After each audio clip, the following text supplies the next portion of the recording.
This is Hindsight Radio. I represent it. The information station changing the nation.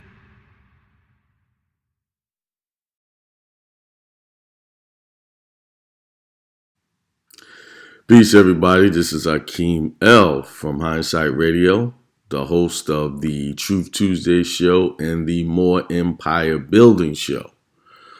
You can locate my podcast on blogtalkradio.com/hindsight2020, or you can go to my website, akeeml.com. All right, I'm going to make a short video on discharge. And why you shouldn't use discharge or fool with discharge at all. And let me just give you my personal experience of discharge. I've tried it. I learned it from a well-known brother who I no longer work with. I don't work with him anymore pretty much because I figured out a lot of the stuff he was teaching. He claimed he did discharge a bunch of houses. And after some time of working with him, I realized that he did not discharge a damn thing. He just said that to sell the discharge videos. No proof of it, never showed proof, but he teaches it and still teaches it to this day. All that discharge is a legitimate option for you to get rid of your bills.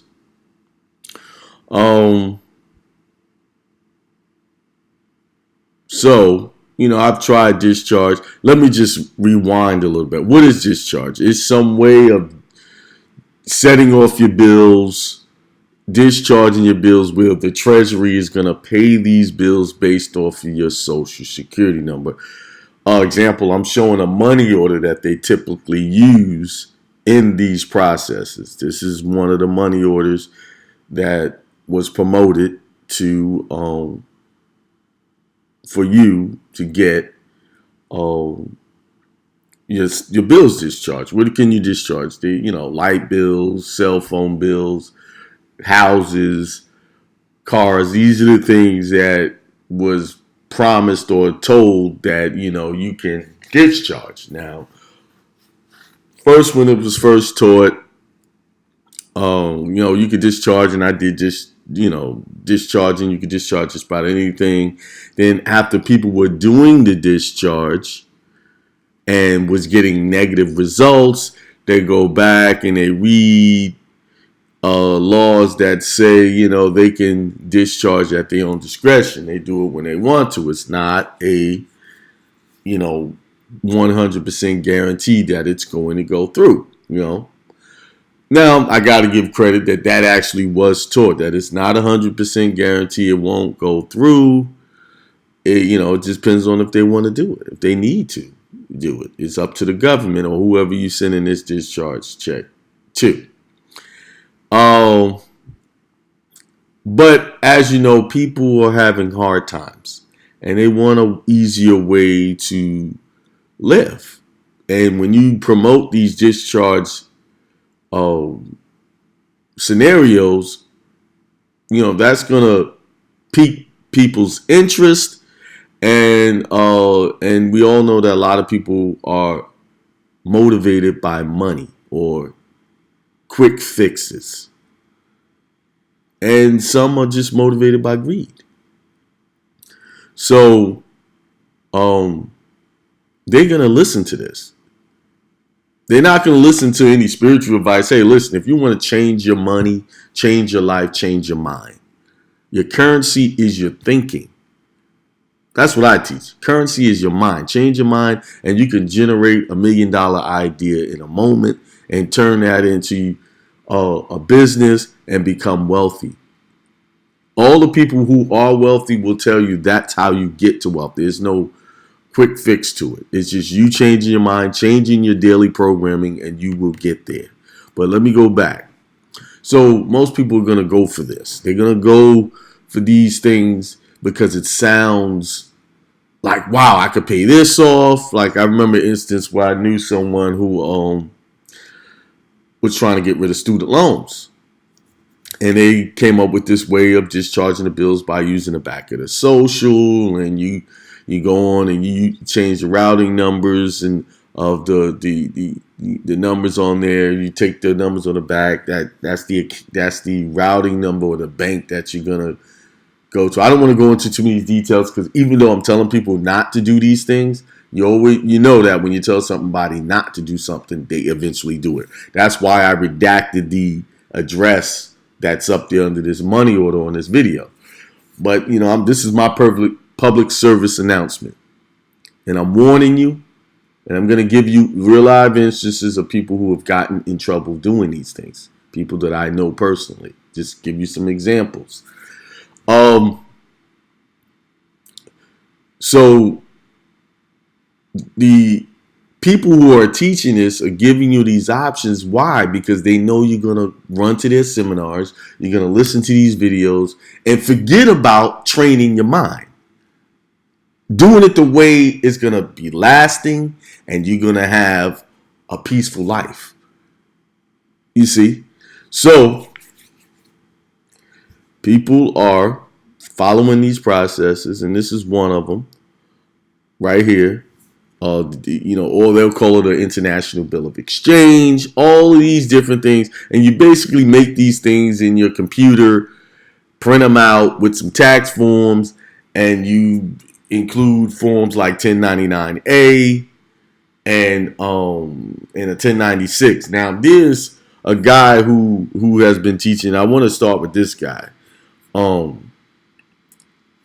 He actually got arrested, went to jail, and he still sells these books. Oh, it's on Amazon. I actually have this book. It's called Give Yourself Credit. And the teachings of this, give me a second. No. Here it is. This is the book. It's still on Amazon. People got 4-star, 24 reviews. That's enough, not enough ratings for me to say this is a good book. But Give Yourself Credit, Money Doesn't Grow on Crew. David E. Robson wrote this book. Let me see. He wrote it some years ago. I have the book. I read the book, and it has options for discharge. And it talks about House Resolution 192. And I believe a lot of people have taken this book, revamped it, and turned it into, their own way of discharge. But here he is, right here. This is this article was September the 3rd, 2014. And it says Brunswick, Maine, one of the two Brunswick men indicted by the federal grand jury last week for allegedly conspiring to defraud the Internal Revenue Service of hundreds of thousands of dollars, claimed Wednesday that the charges are invalid because the IRS is unconstitutional. I believe the IRS is unconstitutional. You guys know my stuff, but I don't go after the IRS in the way that they do. I just ask a few questions that they never answer. We all know that there's some issues there with how the IRS run, but we're not talking about that today. So David E. Robinson, who is the author of that book, said Wednesday that he will not appear in court Friday morning to face charges of conspiracy to defraud the United States by impeding and impairing the IRS. Now, that's the wrong move. Whenever you get these things, you need to stand on your square and handle your business, because they'll give you warrants, send their soldiers after you, and lock you up. Makes your situation where I haven't seen anybody who has not just totally ignored these things and not have a problem. It's when you face them and then put the questions on the table. Hey, I never go into these court battles, or I would never go into these court battles trying to challenge these, what they call sovereign citizen issues or questions. IRS is fraud. It's I use the Constitution and point out about involuntary servitude, giving evidence against yourself when you're filling out these forms, because that's what it is when you fill out a tax form. You got to sign under penalty of perjury. But I'll do another video on that specifically. But here it is. F. William Macier, Messier, 70, who is charged with the same crime as well, with failing to file federal tax returns, failing to pay federal income tax on nearly $400,000 from rental space on communication towers he owns in Brunswick, also without a pay, according to Robinson. Messier could not be reached for comment on Wednesday, but Robinson provided a copy of a letter that the two men sent to U.S. District Court Clerk Christopher Berry in response to criminal summons compelling them to appear on Friday. In the letter, Robinson argues that the federal grand jury process that led to his and Messier's indictment was unconstitutional and properly targeted. That could be right. I'm not arguing that. But remember, these people got an army. They do whatever the hell they want. If it was your intention to address this correspondence to Robinson and Messier, it is obviously a mistake and incomplete, and there is no compliance and extradition order allowing you to address living inhabitants of a foreign state, and no penal bonds were attached for our action, and no official copy of any charge recorded by a court of record were presented, the letter states. Robinson said that the summons were addressed to the legal fictional identity because the court is a fictional entity limited to addressing only fictional entities.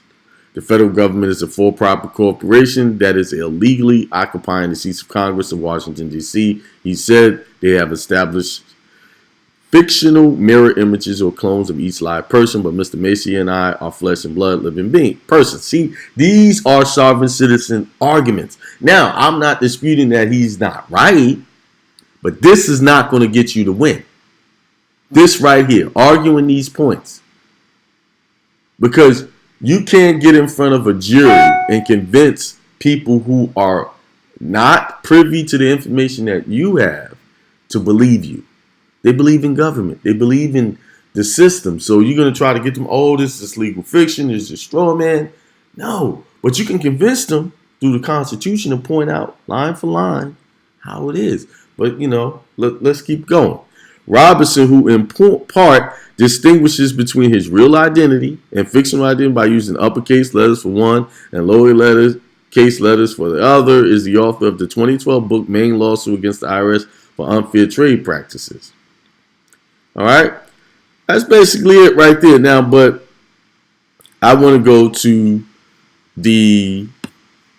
let's go here. I think this was let's go to this website right here. This is what tells you exactly what they were accusing of. This is from the Department of Justice website, United States. And of course, they're going to put their spin on it to make it themselves look good. You know that. But I just want this. We were talking about discharge. All right, here we go. A Brunswick, Maine businessman was sentenced to prison. So he did end up going to jail today for tax crimes in U.S. District Court for the District of Maine, announced Acting Assistant Attorney General Carolyn D. Caraiolo, I'm sorry if I'm messing that name up, of the Justice Department's Tax Division, and U.S. Attorney Thomas E. Delahanty, II of the District of Maine. F. William Messier, 71, and David E. Robinson, 78, both of Brunswick, were convicted on April 3rd after a 5-day jury trial of conspiracy to defraud the United States and corruptly endeavoring to impede the lawful administration of Internal Revenue Code. U.S. District Judge D. Brock Hornby of the District of Maine sentenced Messier to serve 1 year, 1 day in prison and 3 years of supervised release. The court also ordered Messier to pay a $15,000 fine and file federal income tax returns dating back to 2005. Robinson's sentencing has been scheduled for October the 5th. Now, I have a problem with them saying he has to file a federal income tax return, being ordered to do something. So you're ordered to give evidence against yourself. That is totally unconstitutional. And can be, if you know what you're doing, you can have that order avoided, because how are you going to order someone to sign under penalty of perjury? That's slavery, involuntary servitude. That's not cool. See, I got to give y'all the I don't want y'all to totally believe in what he's ordered to do something. That means the government can force you to do something that can harm you. Right. All right. Let's get that's against the Constitution. That is against your constitutionally protected rights. Okay. But I'll do a video on that specifically to show you how to defend yourself in a case like that. According to trial testimony, Messier did doing business as Oak Hill Communications earned income generated on leases from telecommunication towers located on his Brunswick property. From 1999 through 2014, Messier engaged in conduct that was intended to impede and obstruct the enforcement of the Internal Revenue laws, including the provision of the false tax documents to customers, obstruction of IRS collection activities, and extensive use of cash. See, the reason why they came after these guys is because they were teaching other people how to do what he was doing. That's why I say they were repeating. See, you're messing with these people money. When you go out there teaching these methods, they're going to come after you, period. You know, they're gonna get you or try to get you. But if you doing it the proper way, you won't ever have a problem. If you're just using the law, not using these sovereign citizen arguments, use that Constitution as your shield. And I know people get on here and say, oh, the Constitution's not for us. You're right, it's not for us. It's for them. They took an oath to uphold that. They did, not you. So you take their contract and you show them what their contract says they are not what they are and supposed to do. But I'll do some videos on that and break that down even more. According to trial testimony, Messier doing business at Oak Hill earned income generated on leases from telecom on Brunswick property. I read all of that. I'm sorry. In 2012, the IRS assessed taxes and interest against Messier total $172,094 $172,094 for tax years 2000 to 2004. Robinson claimed to be the interim attorney general of the Maine Republic Free State and advocated that people not pay federal and state taxes. According to witnesses' testimony, after the IRS sent notices of levy to Messier's customers to collect the taxes due and owing, Robinson and Messier presented the IRS with a fake money order. See, this is why I read this. For the amount due for Messier and other false documents. Messier and Robinson also urged customers not to honor the levies or pay the IRS, directed customers to pay Messier in cash, and sent threatening and misleading correspondence to Oak Hill Communications customers, urging them not to cooperate with the IRS. Defendants also filed civil lawsuits against some of Messier's customers and employees of the IRS, which were dismissed in separate proceedings. See, really what they went after these guys for, because they were encouraging other people. And once you start to encourage and do all of these different tactics, they're going to come down on you. Now, what really hung them was these fake money orders. Right here. That's the thing that they can use to hang you. Because lawfully or legally, how do you support this money order? What law are you going to use? HJR 192? HJR 192 says some wording in there, but it says you can use money orders, but it doesn't say you can make your own money orders. See, now, hypothetically, let's just say discharge on its face, the teachings are accurate. Here's my question to you. When you get charged with these crimes, like fraud, some people get charged with forgery,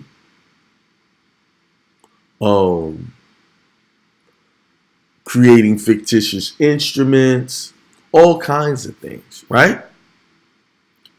How do you convince a jury that you're right? People who are totally ignorant of these methods that you're talking about. You know, if you get a lawyer, you lose, right? In this situation, because he's going to hand you over, right? So you're going to try to represent yourself, or they call it impropria persona, or coming in as oneself, whatever you want to call that. You're going to come into the courtroom with this, and these people are already programmed. A person who represents himself as a fool for a lawyer. That's the saying, right? I think I got that right. See, I think reality-based. I think What is the perception of the people who are going to be judging me? What do I have to deal with? What do I have to overcome? So my stance is this: stay away from anything where I have to present myself in front of people who are totally ignorant of what I am doing, to try to convince them. As you can know, it's hard enough as it is teaching or trying to teach the people in your own household about all of this that's going on. About the straw man, about CAFR accounts, even about being a national but not a citizen of the United States. It is hard to convince them. So how are you going to convince a total strangers in a criminal proceeding that you are right? And this is why I'm doing this video. Stop putting yourself at risk. Stop putting your family at risk. Going to these seminars, listening to these people about discharge. Go listen. If you want to take the education in and just get some idea of what they're teaching, fine. But you go ahead and you try to create a money order like this, and you send it to these people, you are running the risk of getting locked up. One of the reasons why I made this video today is because I got a call over the weekend because someone tried to use one of these instruments, may not have been exactly this one, to buy a car. A very expensive car at that, a $344,000, $5,000 car, which is okay. You live in a regular home. You're not, how are you even going to maintain this car, even if they gave it to you? You coming from not having a Rolls Royce, but you don't have a mansion to go with it.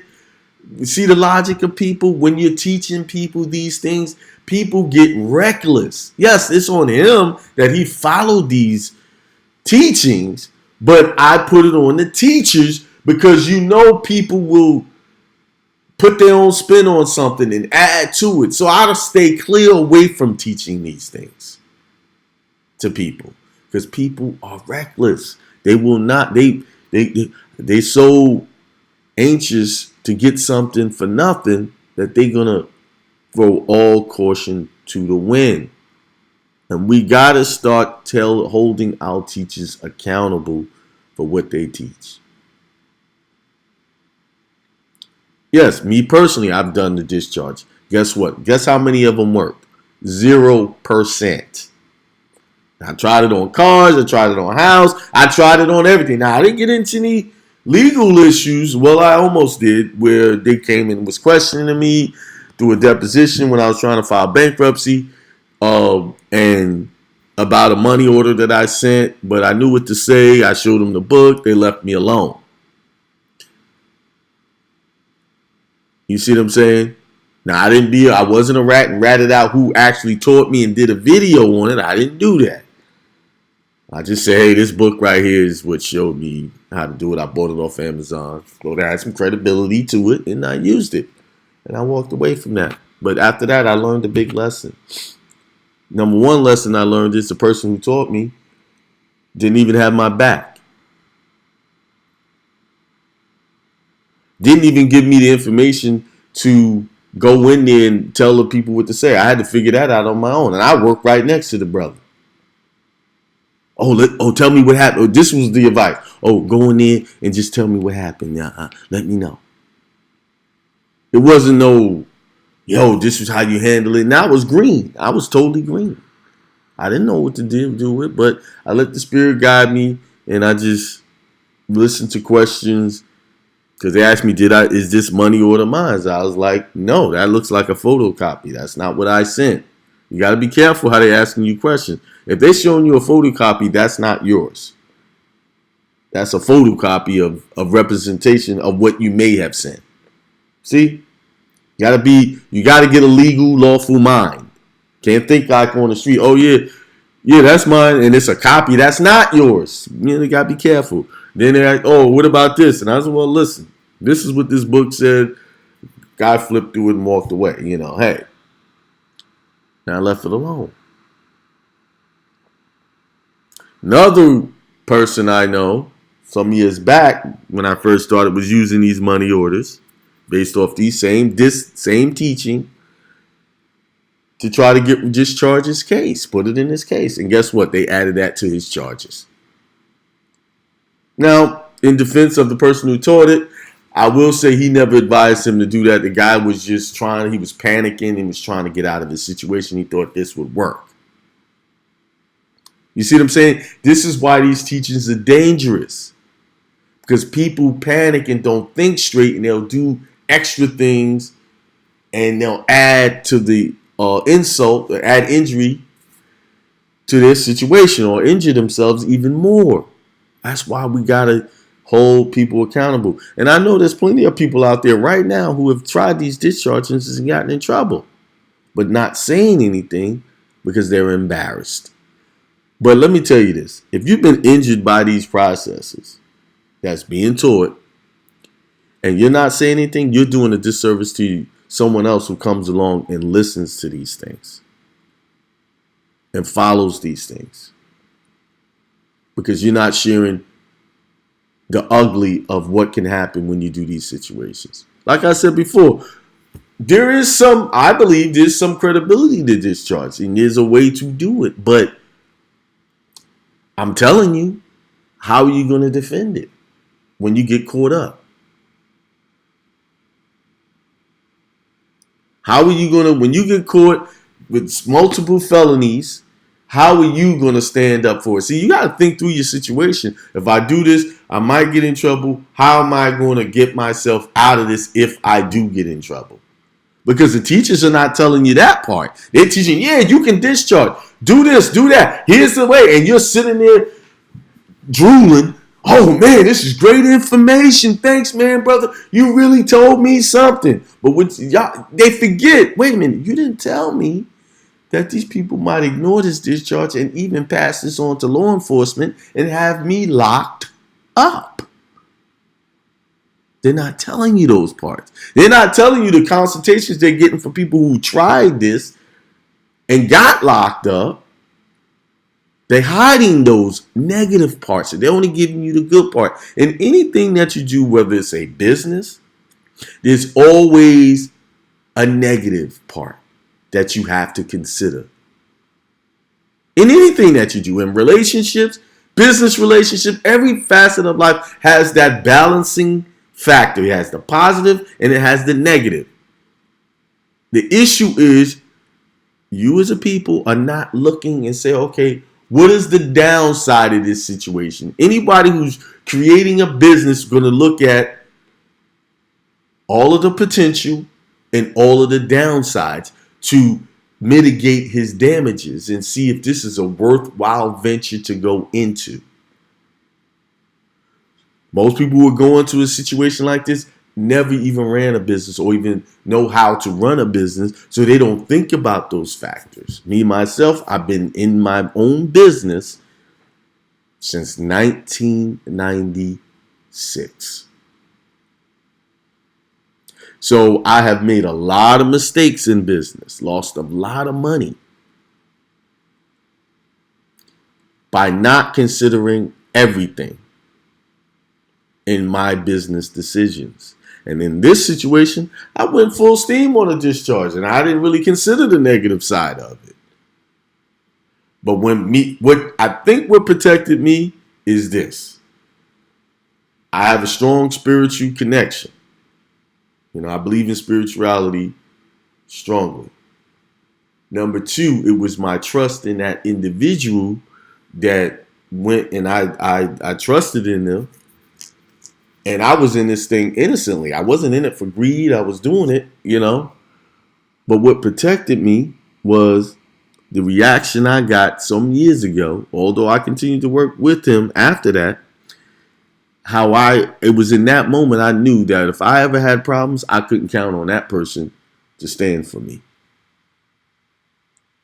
I knew it right then and there. I said, I better learn this stuff, get deep into this information and understand it. And then quickly after I started studying several months, I left that whole discharge. I abandoned that whole discharge idea. And I started generating ways to create commerce to pay my bills until some legitimate way of discharge that I can totally rely on comes along. And I'm still waiting on that. And I know people right now who say, I claim, I discharged this, I discharged that. And then here's my question. Okay, show me the proof that you discharged anything. Oh, well, I'm under a gag order. I can't talk about it. Then why the hell are you telling me something that you can't give me all of the details about what you discharged? What's the sense of telling me that? Oh, I discharged it. Oh, give me the proof. Oh, it wasn't me. It was my cousin's uncle, nephew, sister that did it. You know, this is the type of information you guys are relying on that could put your future in jeopardy. Now, I know I'm going to get some hate off this video. Who cares? I don't care what you think. Successful people don't care what people think. Now, you've been warned. The same brother I just got a call about this weekend getting locked up, I warned him directly not to fool with it. That all of that teachings was based off a lie. They did not actually discharge anything. That brother is paying his house note just like everybody else is paying his house note. That brother is paying for any cars he got loans on just like anybody else is paying for those car loans. I know I'm gonna get it. Who are you talking about? No, I don't throw names out there like that. I don't. Although people have tried to muddy mine, I don't put. If a person's not here to defend himself, right here where we can talk about it, I won't put them out there like that. You know, although that same courtesy has not been rendered to me. But you know, hey, that's on them. They'll pay for that. But I'm telling y'all, stop fooling with that discharge. If you're going to do the discharge, you've been warned, and it's a risky thing. I've given you the ins and the outs of it. That's it. All right. Once again, you can listen to my show, blogtalkradio.com/Hindsight 2020. Shows are Tuesday and Thursday, 7 p.m. My son does a show on Friday. He's been dealing with some things, so he's been missing a couple of shows, but he'll be back. You know, he's young. He's got to, grow some, but he's getting there. You know, I'm just happy to have him working with me. You know, that's what we got to start doing. Try to include your family into your business and ventures. Remember, your wealth comes from your mind. What you think, let me put it like this. You will never get more than the ideas in your mind. Peace, prosperity, health, and wealth to all.